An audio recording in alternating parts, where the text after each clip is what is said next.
Grabe sa bait si Consa Agnes. Sobrang bait.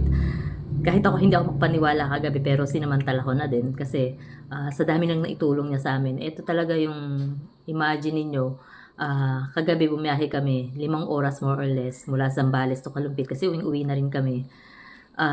Hindi ako kakasya sa sasakyan nila kasi masikip na sila. Pero minessage niya ako dahil alam niyang gusto ko na umuwi. Sige, sabay ka na.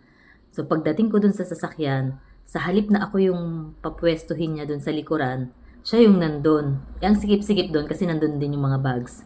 Tapos, 5 oras na nakabaluktot yung tuhod niya. Ang hirap nun kahit nga ako nangangalay ako agad-agad. Pero siya, kahit na masakit yung tuhod, nandun siya nakasiksik. Sa sarili niyang sasakyan, ang nagdadrive si Cons Nino.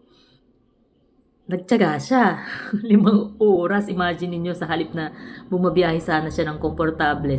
Andun siya at nagsakripisyo para lang makasabay ako. Imagine niyo yung ganong kahabang oras na magtitiis ka na hindi ka komportable. Diba? Grabe, sobrang bait. Wala akong masabi. Coach Agnes. Thank you, thank you, thank you.